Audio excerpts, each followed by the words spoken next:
Welcome to our post-screening discussion of Undying Love, stories of romance, marriage, and rebirth in displaced persons camps. I'm Rachel Stern, Director and CEO of the Fritz Ascher Society for Persecuted, Ostracized, and Banned Art based in New York. We research, discuss, publish, and exhibit artists whose life and work were affected by the German Nazi regime between 1933 and 1945. I hope you all were able to see Undying Love, which tells poignant, enduring, and miraculous love stories of the survivors of World War II.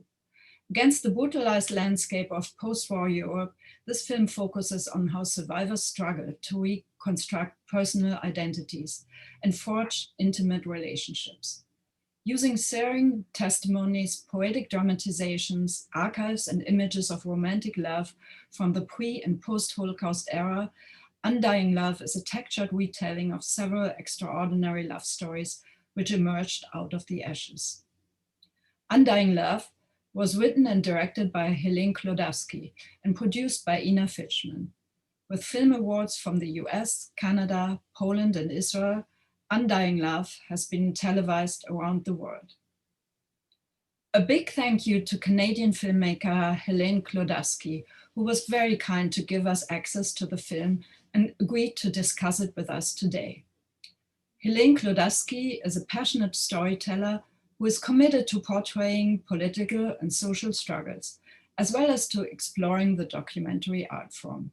Her award-winning work, spanning 35 years, is screened and televised around the world in venues as diverse as New York's Museum of Modern Art and Kenyan refugee camps.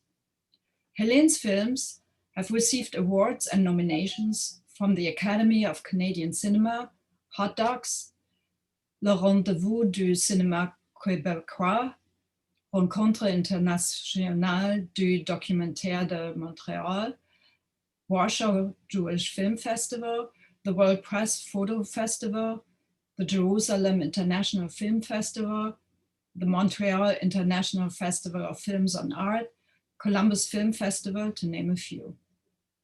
The Canadian Broadcasting Corporation, PBS, CTV, Channel 4, Canal Plus, and the Australian Broadcasting Corporation are among the broadcasters she has collaborated with.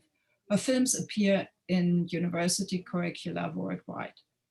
Presently, Helene is in pre-production with Intuitive Pictures and the National Film Board of Canada as director and writer of Stolen Time, a feature documentary on nursing home negligence. It is my pleasure to further introduce documentary producer and scholar Sabine Rollberg from Freiburg, Germany. Throughout her career, Sabine Rollberg has edited, taught, and promoted documentary film. She studied history, German language, literature, and political science to doctorate level in Freiburg and Bonn.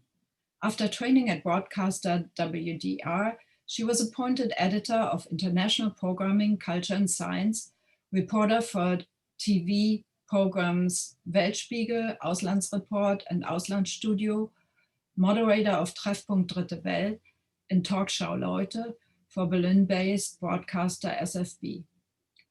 From 1989 to 94, Sabine Rollberg was ADR's correspondent in Paris and was Arte editor-in-chief in Strasbourg 1994 to 97. 1999 to 2019, she was Arte representative and Arte commissioning editor for broadcaster WDR. And 2007 to 19, professor of documentary film at the Academy of Media Arts Cologne. Among other things, she was responsible for overseeing numerous important documentary films, which won national and international awards, including the German Film Award, Lola, Grimme Prize, European Film Awards, Prix Italia, Golden Gate Award, several Human Rights Awards and Journalist Award, and 2 Oscar nominations. Helen and Sabine welcome questions, so please submit them in the Q&A section. Welcome, Helene and Sabine. Thank you for having us. Thank you. Helene, I'm so very curious about this film came about. How did you have the idea and how did you find the people you're portraying in the film? Well, Undying Love comes out of a very personal perspective. As a daughter of Holocaust survivors, that history really shaped my inquiries. And in the case of Undying Love, my father died in 1998.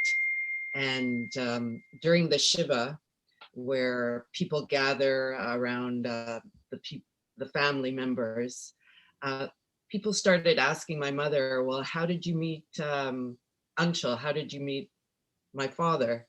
And although I knew the outlines of their meeting, I really didn't know the details. I think for a lot of children of Holocaust survivors, it's always, or in my case, it was very sometimes difficult to ask questions. You didn't want to hurt anyone or bring back terrible memories. But in this case, once I knew the details of their meeting, it seemed like their meeting was so miraculous, so much a part of destiny, that it made me wonder, like, are all relationships that came out of the Holocaust, are they equally miraculous?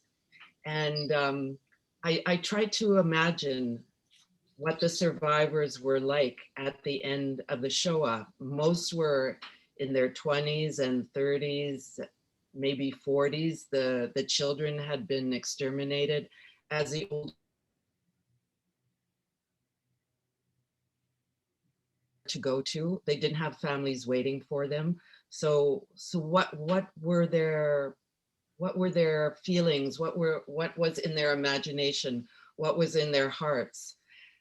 So because I grew up in a community where almost all the people, all the adults that I knew were Holocaust survivors and Holocaust couples, I started asking around in my own circles.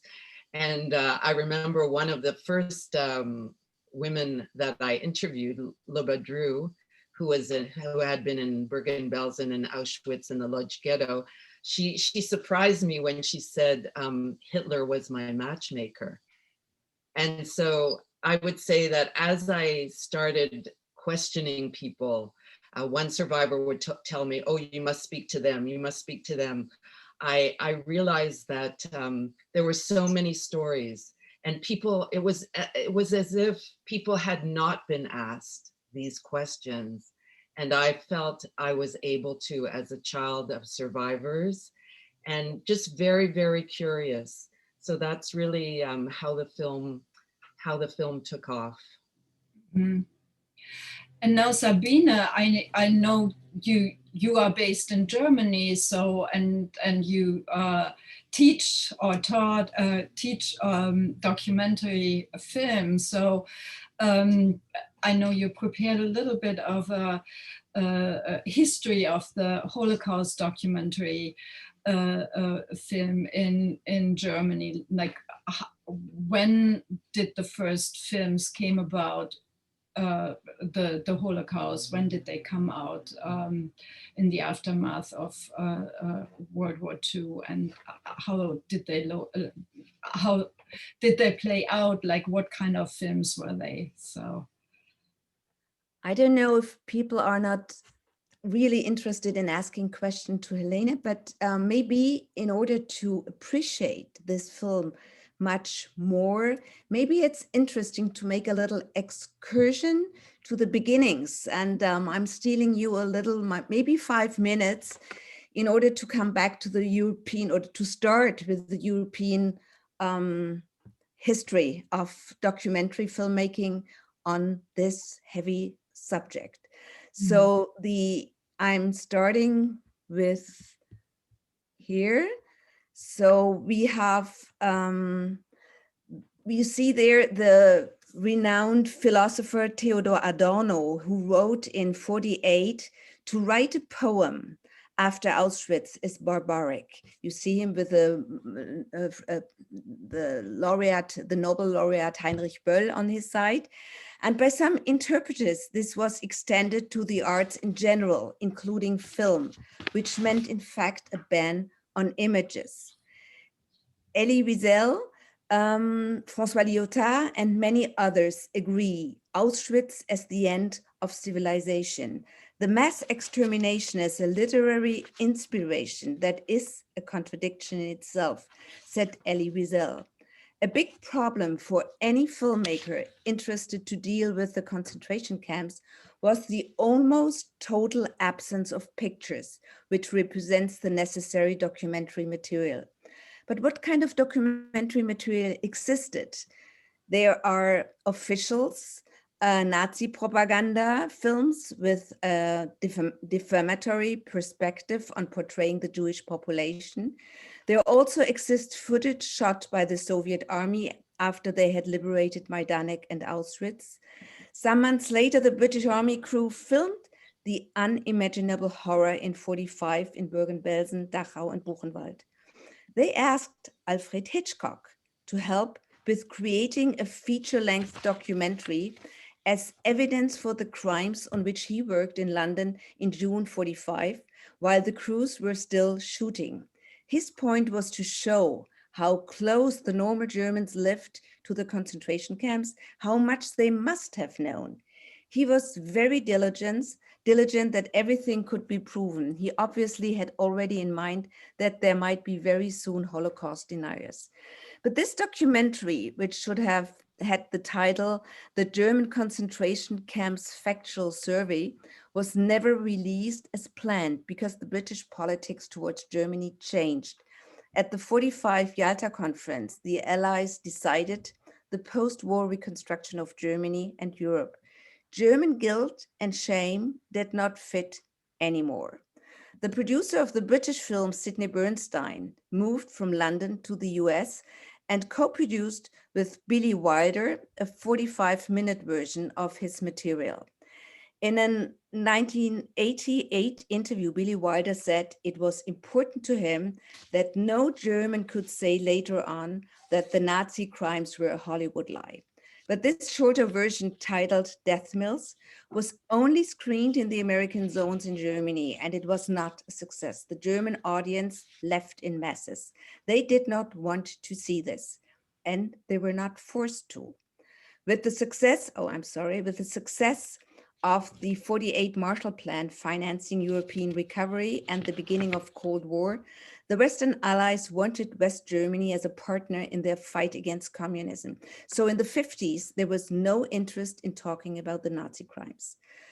The documentary Night and Fog, Nuit et Brouillard, by the French filmmaker Alain Resnais, is considered the first documentary about the Holocaust.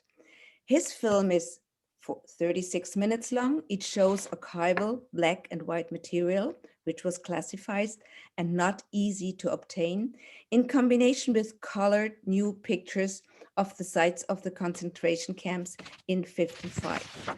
The new material is accompanied by a text of the French writer and resistance fighter Jean Curiol, who was deported to the KZ Mauthausen in 1942. The music is by the German-born US immigrant Kurt Eisler. The film was planned to be shown at the Cannes Film Festival.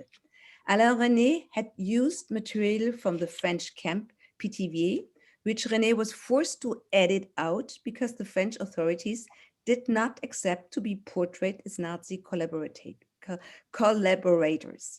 The German ambassador by then in Paris, von Malzahn, saw the film at a private screening before the festival and wrote an official letter to the Quai d'Orsay, the French Foreign Service Ministry, requesting the removal of the film from the competition. He wrote that an aim of the Cannes Festival was to improve the friendship between nations, and this film would harm the French-German relations. The average spectator would not be able to distinguish between the criminal Nazi leaders and today Germans. As a compromise, the film was presented off competition at a special screening and was then presented at the Berlinale later on in presence of the former mayor of West Berlin, Willy Brandt. In the 1970s, the film was regularly shown to school classes. The title, Night and Fog, is misleading on purpose. The film proves that the crimes were committed at open daylight, and it is an association to a word by Hitler, who said that everybody who steps in his way will disappear without traces at night with fog. The Eichmann capture and 1961 trial in Israel, his guilty verdict in 62 hanging, was internationally followed. It broke the silence on all sides. German filmmakers in East and West Germany started making films about this time, mostly focusing on the Nazi trials in Germany. The German Eberhard Fechner is a cornerstone in German documentary film history. He mostly filmed interviews with perpetrators and victims. In the 70s, writers as Georges Semprún and Ruth Klüger argued that writing and talking about the Holocaust is an attempt to prevent a repetition of the horror, art as enlightenment. A problem is what happens when the witnesses die. In 72, the French filmmaker Claude Lanzmann was asked to make, by the British, a documentary about the extermination of the Jews. In alliance with Adorno, Wiesel, and Lyotard, he said, "Whoever puts Auschwitz into film becomes guilty of the worst transgression." He finished the film Shoah 13 years later in 85, a two-part documentary of almost 10 hours with no archival material, no chronology, no narration, no music, using only first-person testimony from mostly perpetrators and some victims, and contemporary footage of Holocaust-related sites. Since then, there have been many documents on the subject. Further, original material from the Warsaw Ghetto has been found. Then the propaganda material of the Nazis has been contrasted with stories of survivors. At each premiere of any documentary on the subject was a lot of discussion about what leads to a banalization of horror, the so-called normalization trap, which the historian Saul Friedländler pointed out, discussions about dramatization, trivialization, voyeurism, exploitation of the victims, commercialization. Today, Israeli filmmakers from the third generation of survivors have begun to ask very interesting, different questions. They even try to treat the subject with humor, like pizza in Auschwitz, or they discovered their heritage traumas, or they discovered hidden and totally unexpected family secrets, as in the tales of the defeated by Yael Röveni, who finds out that an uncle of hers fell in love with one of his guards in Buchenwald and stayed in Eastern Germany after 45 and nobody knew. Or they researched about people in the SS who acted differently, like in Bad Nazis, Good Nazis, about an SS man in Thalau, Germany, who saved the pianist who became the subject of Roman Polanski's film, a film just premiered 2 weeks ago at the Film Fest in Munich. Or they found Undying Love, like Helene's film. So I'm done now with this historical excursus, and I've to stop. Yeah, I hope it wasn't too long. No. Not at all. Thank you so much, Sabine. That's very, very helpful. And I think, it's also really, really helpful to be reminded how much silence there was for at least 20 years from all sides, really. And I think officially the silence was broken by the Eichmann trials in 61, when a lot of what happens, really, a lot of survivors started talking as they were witnesses to the trial, and the trial was watched worldwide, internationally, and so a lot of people on all sides started talking, and I think that probably made a lot of new films possible. Do you find that too, Helene? Yes, I mean, there are so many films on Holocaust remembrance, and it continues. I think almost every season we see 1 or 2 or 3 new films coming up with a different perspective. And even though I made this film 20 years ago, more than 20 years ago, even then I had the sense that there were so many films on the Holocaust. And did I have something unique or important to discover or to contribute? So I think all these ethical questions are very, very important. and they were part of my, I would say, homework before doing this film. On the other hand, I feel like my film is so much about the life after the Holocaust. Mhm. It has a lot to do with survival and how we try to, or how the survivors tried to love again. The men and women I spoke to were very conscious that they were full of hate. There was a lot of hate and sadness and grief and inner destruction, and it became such a question for me of how people decided to go on, and even in terms of sexuality and following tradition. I mean, how did they do it? They were a part of such a wasteland. They were so alone. And I think also for me, I met certain people along my research that I would say were guides. Like we met Cantor Moishe Kraus, who was also in an extermination camp. He's in the film for people who haven't seen the film, but he was one of the first religious figures in the DP landscape who performed Jewish marriages. I mean, what an image that gives to me. And I remember he telling me a story, which I will share with you. I couldn't put this story in the film because when I was interviewing the participants for the film, many were quite elderly, and some just couldn't get the story in together in a way that I could use on film. But he did tell me this following story, that once the camps were liberated, there were certain people that wanted to get married right away. Jewish survivors, but no one knew the Jewish wedding vows. No one could remember. But it just so happened that Moishe Kraus, Cantor Moishe Kraus, was a child prodigy.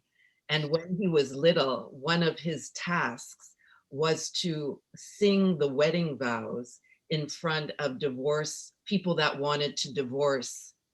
So he would be tasked with standing outside their doors and repeating and repeating. So lo and behold, it's the end of the Shoah, it's the end of the war, and people want to get married. No one knows the wedding vows, but then it came back to Moishe Kraus that he knew them. So when he told stories like this, and he wasn't the only person telling me stories like this, it added a very spiritual level to my film and to what I felt that I was doing, which was really an interrogation of how do people love again? How do people move on again? How does a people move on again? And in the process, I heard miraculous stories like the story of Moishe Kraus and his wedding vows. But I also heard a lot of stories of compromise and terrible sadness. Like I never thought before I started this film that during the wedding so many wedding ceremonies, young people just cried.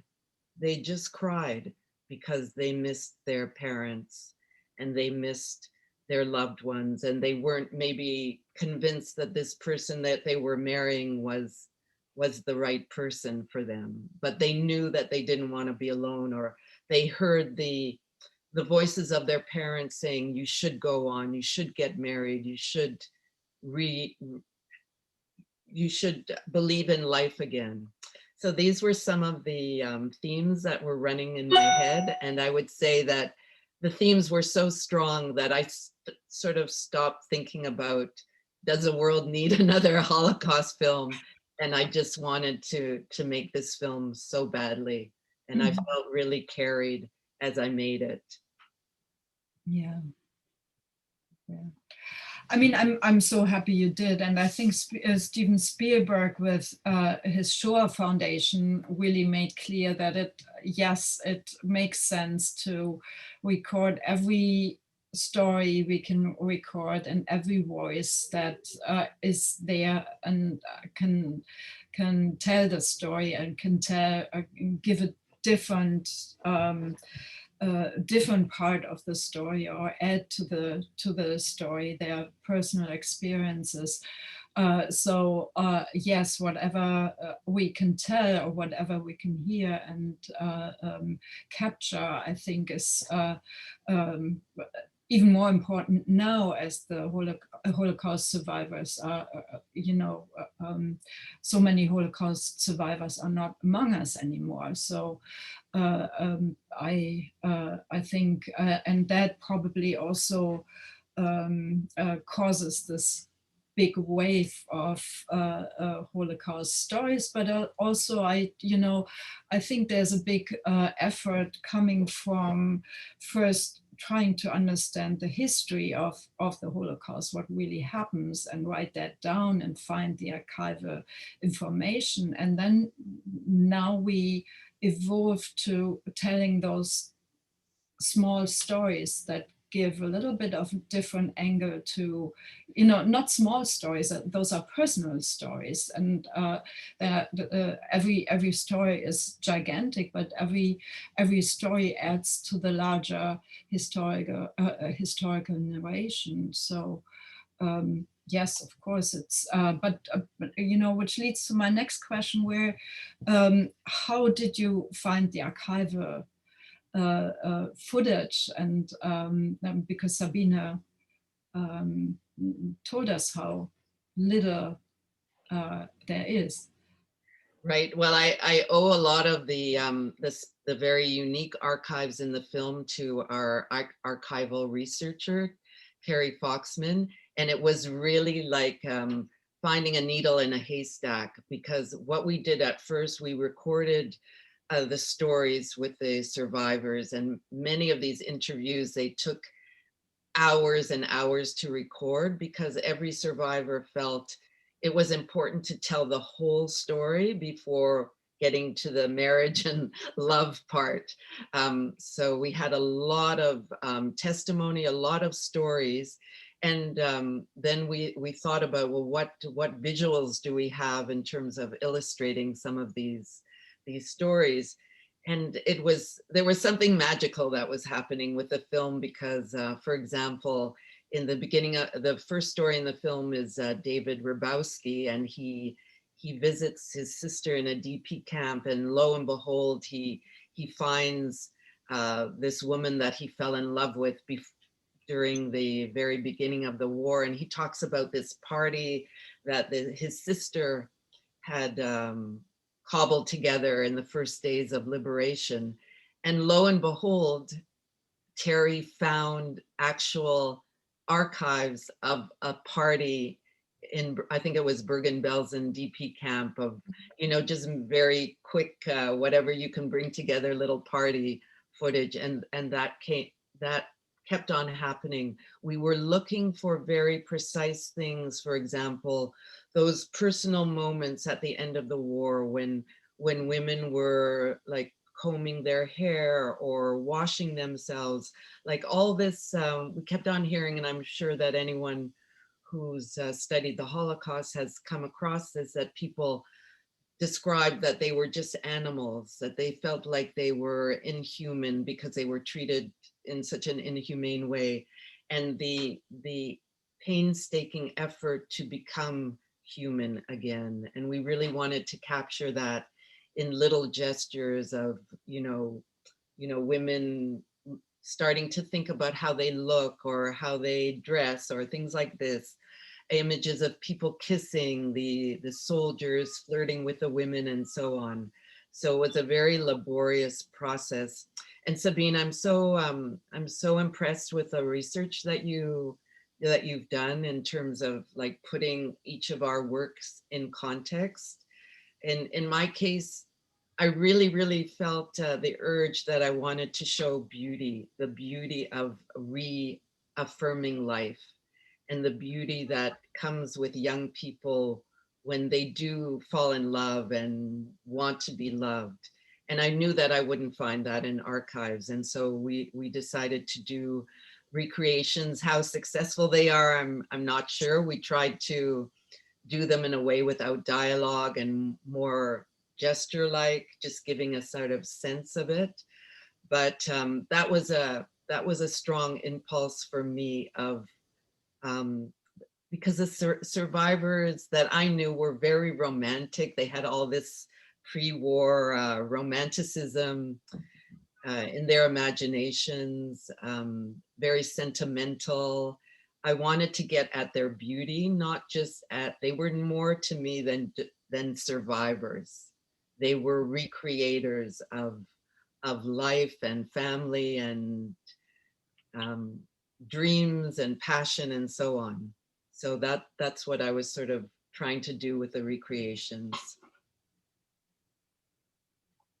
Yeah. If I just may fill in, was there any time a discussion about this, that people said this recreation or this staging of is not adequate for something so horrifying as the extermination camp? Was this ever discussed when the film was screened? Not really, because I think that the recreations that we did were more focused on afterwards. We weren't recreating the concentration camps, or, you know, it was more in the aftermath of the Shoah that the recreations were based. So I didn't experience negative responses. I think quite the contrary, that it allowed some people who like are just cannot deal with the history. It provided some kind of entryway to thinking about the survivors, particularly, you know, young people. And I think for me, one of my most favorite images in the film is the wedding dress being made of the parachute. It was those kinds of images that we were trying to really, make a home for, and give space to those kinds of inspirational and powerful, life-affirming stories. Even though the film is very sad and there's so much grief and loss, there is this hope by the end of the film that it's these moments of connection, these moments of believing in life that will carry us forward. Yeah, yeah, yeah, and it comes as a very strong emotion, comes over as a very wholesome, strong emotional message. Helene, there quite a few people asked whether there is anything that you left out of the film that you wish now, today, that you would have put in? Yes. Well, I was, at the time, I was looking for also maybe stories of non-heterosexual relationships. And we were on the path of finding a character like that, but someone died. So, and just in terms of the timing, but yeah, I wish we had more space to provide that kind of story, to be more inclusive.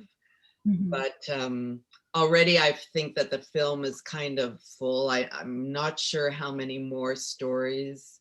I know when I've shown the film,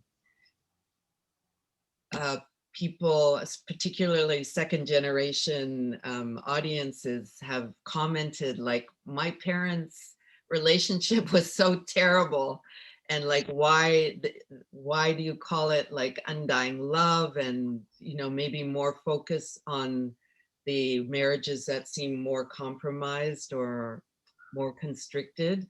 But I feel that it's weighed, like there are those stories within the film.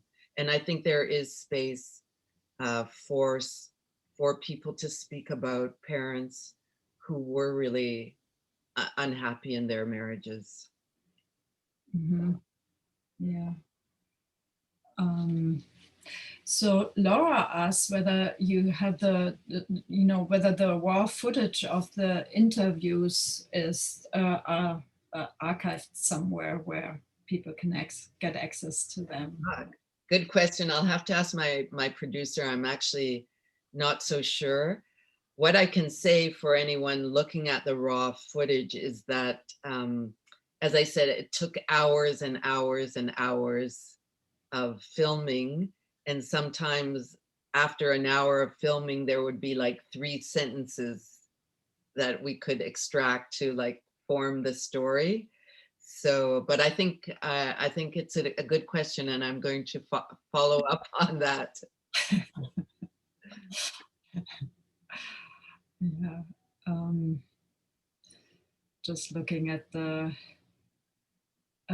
question, Avi notices, says he would like to note that the discussion of the psychological aspects of surviving began because of the reparations process around 61, more than the Eichmann trial. The Germans demanded proof of physical and psychological damage of survivors requesting reparations. That may also have impacted the transition to cinema portrayals of the Holocaust. Even though, the first reparation applications happened already 46. So people, survivors had to tell their stories and had to tell their stories towards the German authorities to, to make their case for getting reparations, whether it was for personal, like medical expenses, whether it was for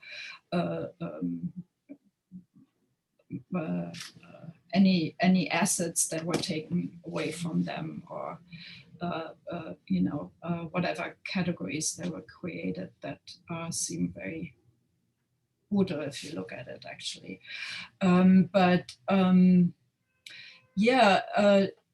So it feels like you are very much up to what is happening in documentary film today, because you were 20 years ago already very much up to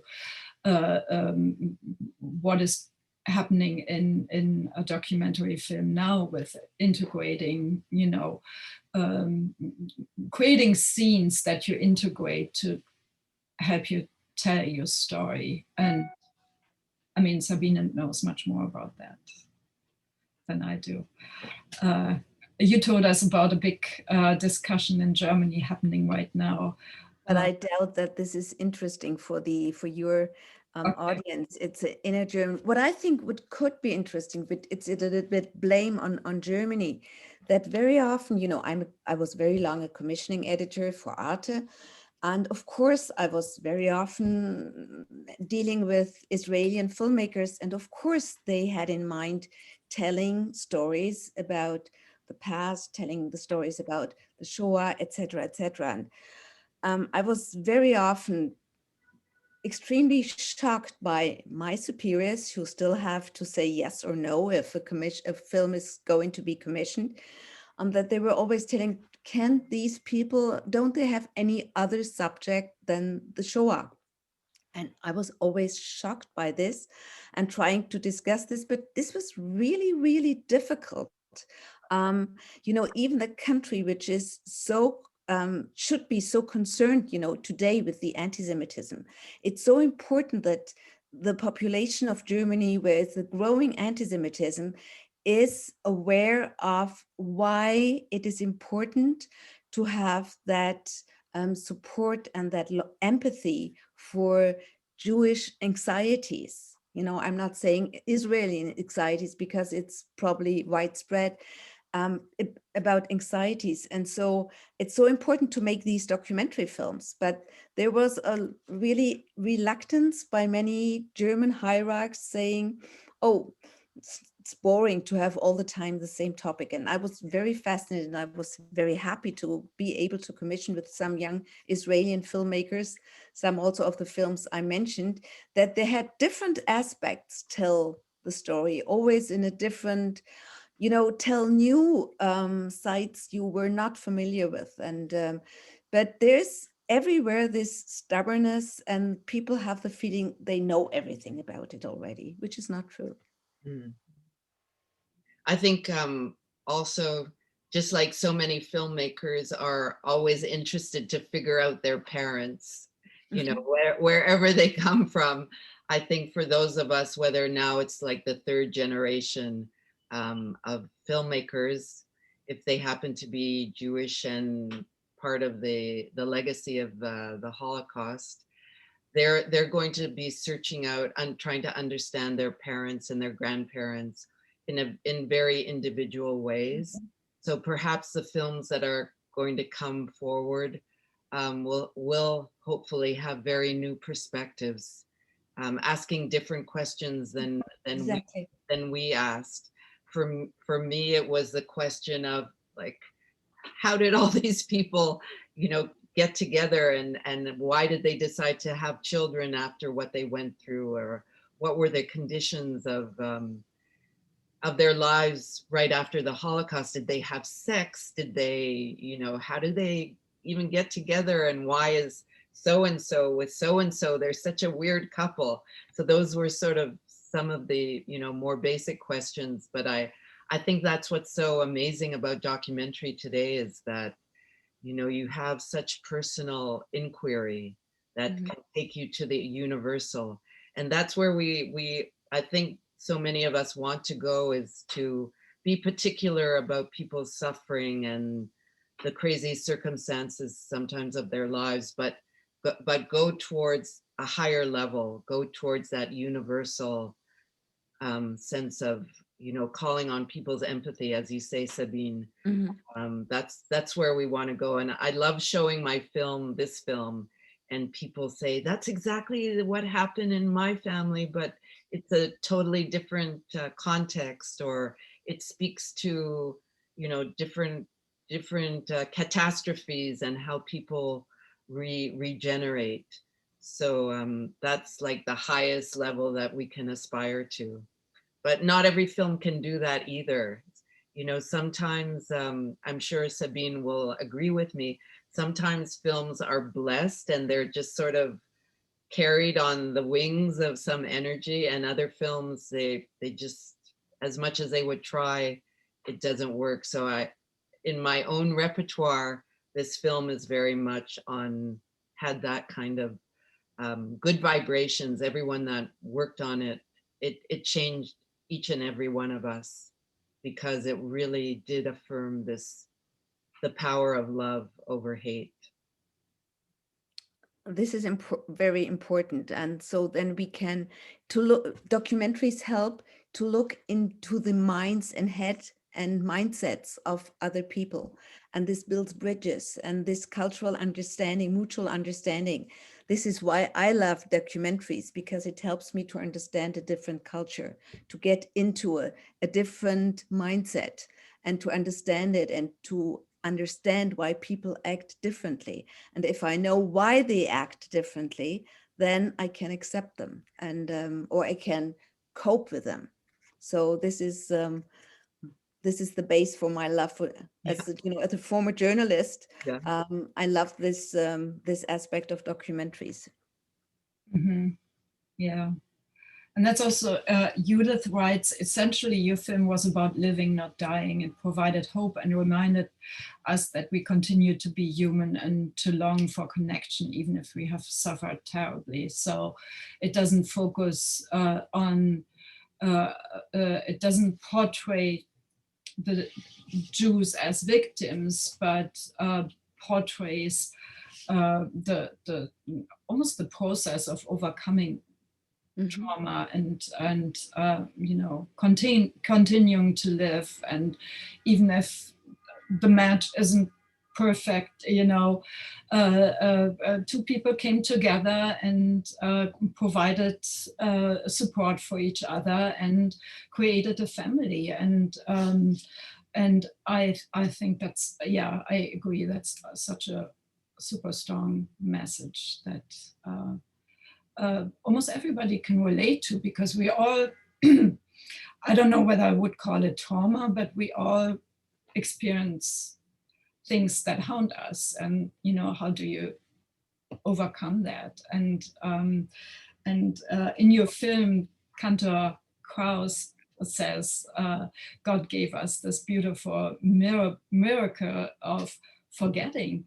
And I think that's very powerful, that, you know, many bad things you just forget, at least during the day. I'm sure that nightmares stay at night, but at least during the day.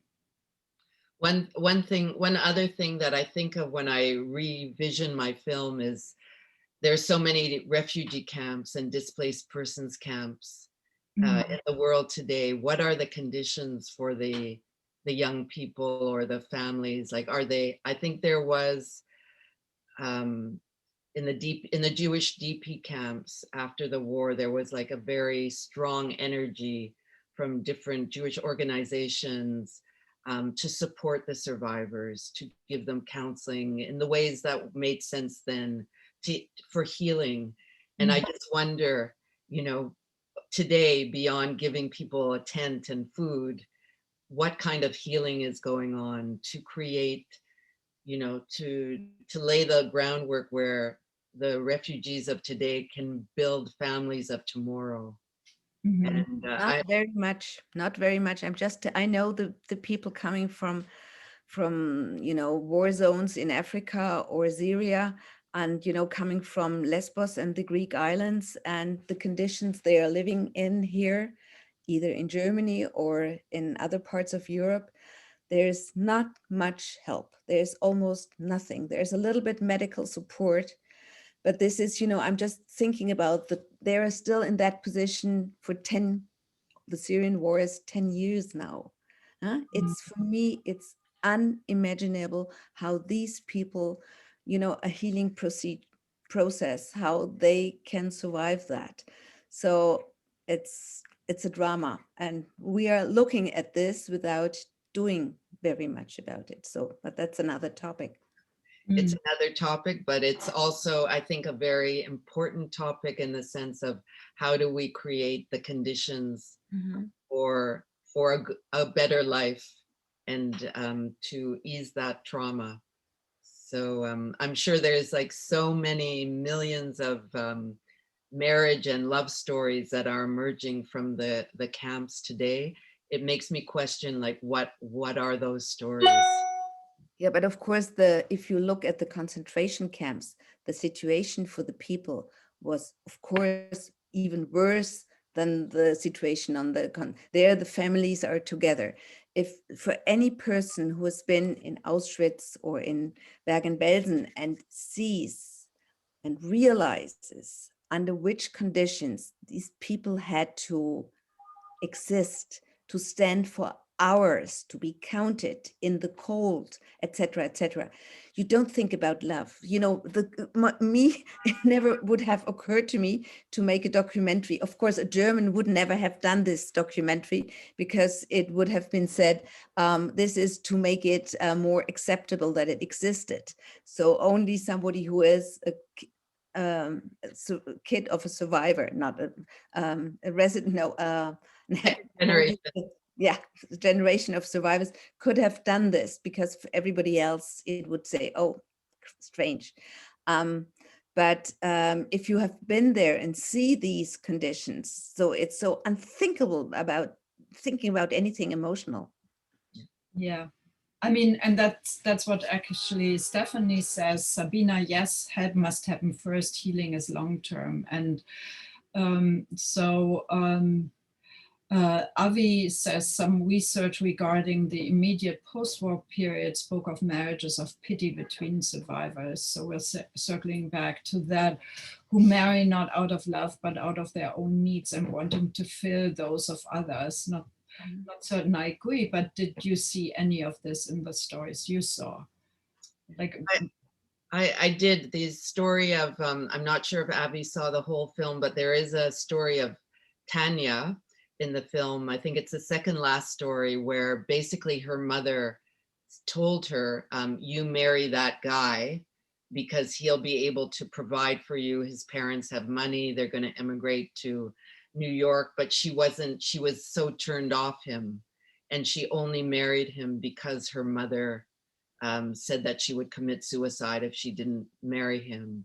and she lived in that marriage for a long time in a very depressed kind of way. So I think, yes, there were a lot of marriages like that. For one reason or another, people got together.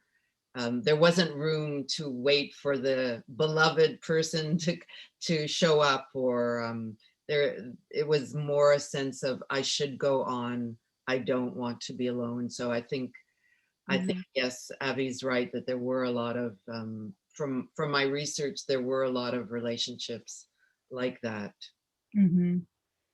Yeah, and somebody anonymous says each of the displaced people had certain emotional strength that allowed them to forge new relationships.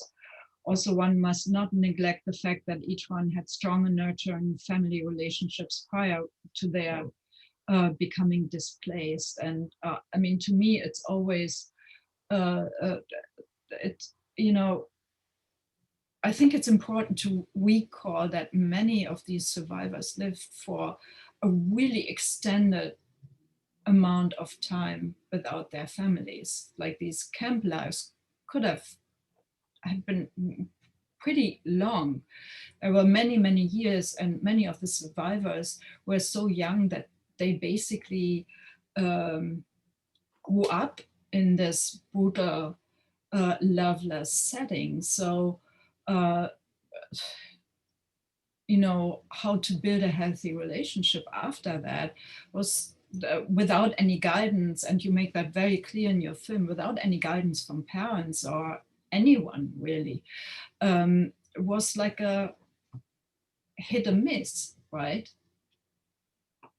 Yes, I was, your comments also made me think of, during the interviews, a lot of survivors, they commented on what the sort of the voices that they heard in their psyche about what their parents would have wanted them to do, or those phrases that they remembered from their parents giving them guidance. I heard that a lot, that people relied on these preserved memories. Mm-hmm. It made me think what the power of parents, you know, what they have in terms of transmission to their children, because you want your children, if you have children, to go on and remember the good guidance that you may have offered. Yeah, of course, of course. And one of the survivors even said, you know, I didn't want a husband when when she got a proposal. She said, I didn't want a husband. I wanted my mother. I wanted my father. I wanted guidance. I didn't want anything else. And I can imagine that, you know, to just have some place to call home. And I admire the strength to create that for yourself. And I mean, I also tremendously admire your ability to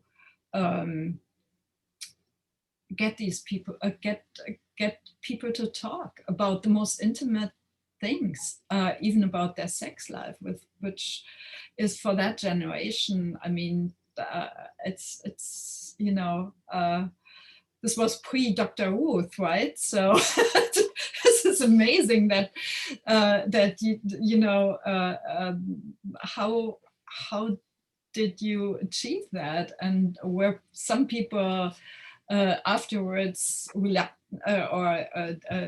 they upset with themselves when they saw the film that they, you know, opened up so much? As I mentioned, it was as if people had never been asked before. And I didn't find that people were particularly shy or coy or embarrassed. Yeah, I remember several people saying that there was a lot of sex after liberation. Once people started to feel better physically and had food, like the feelings came back. You know, women started menstruating again. People were in close proximity. They were experimenting. They didn't know a lot of things. They were learning on, you know, as it goes. I think the only person in the film that felt ambivalent after, and we tried to deal with it, was this woman, Tanya, who was very ambivalent about her first husband and, you know, spoke negatively about him. So, but it wasn't, I think my experience of the survivors was that they're very, very down to earth, just, you know, the little things wouldn't upset them. Actually, we ended up filming on the day of 9/11. It just happened to be. And we were in Toronto. It wasn't New York at the time, but still it felt like the whole world was falling apart. And we asked our participants, do you want us to stop, or, you know, we'll delay things? They were like, nah, it's okay. You know, it's like these things are par for the course, these disasters that happen, and we're tough. It's not going to bother us. Mm-hmm. And, that's very much the way that I encounter or remember the participants, that they knew that their stories were powerful, and they had never been asked. I think since then there's been a lot of more stories like this. Not to say that mine was the first. I think, you know, in drama and in fiction, these topics have been dealt with. But yeah, it felt like, sure, I will tell you, but first you have to know everything about me until I get to this part. Yeah, yeah. So David asked, lots of survivor couples I personally met had a tremendous sense of accomplishment in creating a new family out of the ashes. Did you find differences in those couples who were both survivors as compared to those who were only one part, where only one part was a survivor? For me, during my process, it was mostly two survivors. Mm-hmm. So there's a lot written on the children of survivors. When there's two survivors or one, and it's having one survivor is supposed to be less heavy than having two survivor parents. So I'm not sure, but there's a lot of information out there. But almost all the people in my film, it was two survivors. Mm-hmm. And it was like the miracle of surviving times two. Mm-hmm. In terms of them coming together. Yeah. This is, I'm afraid, the last question. Can you, and it goes to both of you, can you both talk a bit more about the resistance to stories about the Holocaust within Germany? It doesn't seem as if that is so in the US. How do you think this ties into the rise of neo-Nazism today? That's a good question. So Sabine would be much more able to answer that. Of course, this is a question which leads into today's politics, and there might be, I'm not really making a link, that people who are very critical concerning the present politics of the present administration in Israel would say that they wouldn't like to talk about the Holocaust. I wouldn't, you know, make a general line on this. But of course, it's a little being on that side, I assume that there is a little more tendency of being tired in talking all the time about the Holocaust and taking this as an excuse, you know, never in your life will be victims. But then, you know, this psychological link with is then very often used, that somebody who doesn't want to be a victim is then a perpetrator. Is also I think a very banal psychological link, which shouldn't be done. But this is a discussion which I'm hearing very often. And of course, now we have a lot of we had during the last Gaza conflict, we had a lot of demonstrations, and with very frightening remarks about Israel. And it was clearly anti-Semitic because it was not only that they were not accepting Israel, it was against Jewish population everywhere. And it's of course very strange for any Jewish person in Germany that they always have to defend themselves for the politic of Netanyahu. What have they to do with this? So, but this is a lot of, many things are combined, but on the very same time, the officials are very concerned that there is not the slightest anti-Semitic attitude in any official statement or so. So they are very, very cautious. Not only cautious. I hope they are convinced about this, that they shouldn't behave like this, and that Israel is in a very difficult situation, but they always have to do also what they are doing should be done with a certain awareness, or how do you say, reaction with Augenmaß. What do you translate that, Rachel? With a certain not modesty, a certain, not every reaction is good. Right. That's what, it should be relatively correct. You shouldn't answer a little aggression with nuclear bombs in that sense. So, and this should be, and I think there's also a very clear discussion that the Israeli government has to talk with Hamas. Otherwise, there's no solution, in my point of view. Mm-hmm. So back to your film, Helene, do you have any anything you still want to share other than my encouragement for people to see it again? Just thank you for sharing this space and this discussion. I think because it's a film about loss and love and war and going into liberation. There's so many other topics that we could speak to, but you'll have to create some more seminars, Rachel, to address them all. And just very, very grateful for having time to speak to your audience. And just was great to meet you and to meet Sabine. Rachel, can you keep, there are so many interesting remarks from our listeners and links that you save them somehow rather, because when we finish now the link, they are gone and you can see, I couldn't see them anymore. But I would love to see the links, etc., etc. Could you save that somehow rather? Yeah. I will do that. Okay. Don't Thank you. So thank you so much to both Helene and Sabine for this most stimulating conversation. Thank you, Sabine, for your tireless fight for documentary film. You once said, and I quote, "A documentary filmmaker goes where no one has yet looked, or nobody is looking anymore. More than just meeting the viewer, he takes him to worlds he doesn't know yet." So thank you, Helene, for taking us to these unknown worlds. We wish you much strength and support for your important work.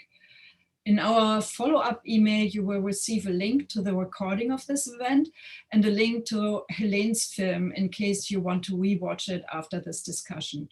We hope to see you soon again. Stay healthy and take care. Thank you so much, Rachel. Thank you for having us. It was a pleasure. You. Bye. Bye.